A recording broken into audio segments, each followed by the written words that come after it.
Hello everyone, আসসালামু আলাইকুম। So আজকের ভিডিওটা মূলত হচ্ছে আমাদের ওয়েবসাইট নিয়ে। দেন আমাদের ওয়েবসাইটে অনেকে যে পিএসপি লাইক হচ্ছে যেগুলো আছে, PSP script WordPress theme plugin, so এগুলার অ্যাক্সেস কিভাবে পাবেন। সো আমি একটা যে আমাদের যে পিএসপি স্ক্রিপ যেই ক্যাটাগরির প্রোডাক্টগুলো আছে এটার স্ক্রিপ্টগুলো কিভাবে পাবেন। সো তার জন্য কি করবেন, আপনি পারচেজ করার পরে যে অ্যাকাউন্ট সেকশনে ক্লিক দিবেন, ক্লিক দেওয়ার পরে যে কোর্স লেখা থাকবে কোর্সে আসবেন। আসা হয়ে গেলে যে এখানে দেখতে পাচ্ছেন আপনি কয়টা ইনরোল করছেন, তো আমি এই যে এখানে দিয়ে দিলাম। এই যে দেন স্টার্ট লার্নিং লেখা আছে, তো এটা থাকবে। এখন আমাদের কাজ কি, আমরা হচ্ছে যে এখানে ক্লিক দিয়ে দিব। মোবাইল স্ক্রিন থেকে যেরকম ভাবে শো করবে, কমপ্লিট কোর্স লেখা থাকবে। আর এই যে এখানে এই বাটনে ক্লিক দিয়ে দিবেন যে set up and install mobile থেকে। আর আমি পিসি থেকে এবার দেখাই দিই। তো এখানে দেওয়ার পরে যে দেখতে পাচ্ছেন যে পাবলিক এইচটিএমএল ফাইল, এটা এখানে সবসময় এরকম ভাবে লেখা থাকবে পাবলিক এইচটিএমএল এন্ড এসকিউএল। তো এই দুইটা ডাউনলোড করে নেবেন। আর এটা হচ্ছে একটা কোড, মানে বাইপাস কোড, পাসওয়ার্ড এটাও লাগবে। টোটাল ভিডিওটা দেখতে থাকেন, আমি দেখাই দিচ্ছি এটা কি কাজ। তো এটা আমি কপি করে নিলাম। আর এই দুইটা তো ডাউনলোড করা হয়েছে। আমাদের একটা ক্লায়েন্টের কাজ করতেছি, সো ওনার হচ্ছে ডাটাবেস। সো আমি এবার মাইক্রোজবেরই ইয়াটা বলে দেই। সো ফার্স্টে কি করবেন, আপনারা আপনার হোস্টিং আসবেন। হোস্টিং আসা হলে যে পাবলিক এইচটিএমএল ফাইলে মেন ফাইলটা ইনপুট করে দিবেন, যেটা পাবলিক এইচটিএমএল। সো সেইটা এখানে দিবেন। এই যে এখানে অলরেডি আপলোড হচ্ছে 9%। অ্যান্ড আরেকটা কাজ হচ্ছে যে ডাটাবেজ মেক করে নেবেন। ফার্স্টে যে ম্যানেজ মাই ডাটাবেজ আসবেন, এসে এখানে একটা ডাটাবেজ নেম তৈরি করবেন।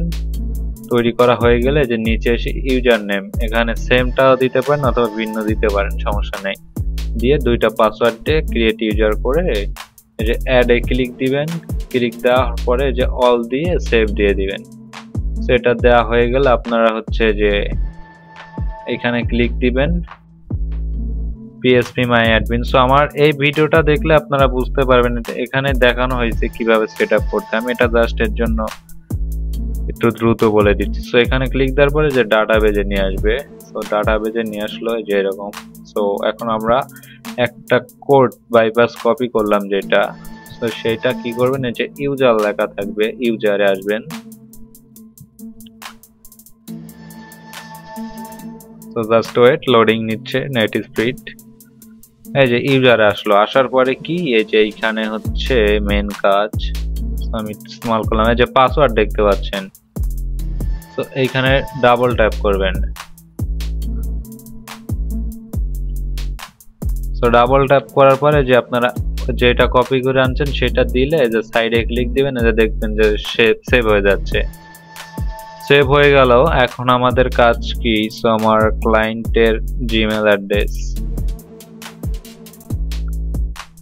অলরেডি তো আমার তার জিমেল অ্যাড্রেস কপি করাই আছে।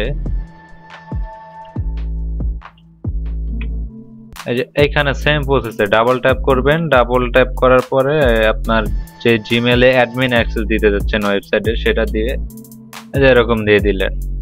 চাইলে এখান থেকে নাম চেঞ্জ করে নিতে পারেন, নাম, ইউজার নেম, এগুলা মানে আপনাদের করে নেবেন। সর্বোচ্চ বেস্ট হবে আপনারা যে এডিট সেকশনে ক্লিক দিবেন। ক্লিক দিয়ে জাস্ট এই যে এরকম ভাবে নাম, ইমেল যা আছে সবকিছু চেঞ্জ করে নেবেন। সো মোটামুটি কাজ শেষ। এখন আমাদের ফাইল আপলোড হওয়া পর্যন্ত অপেক্ষা করতে হবে।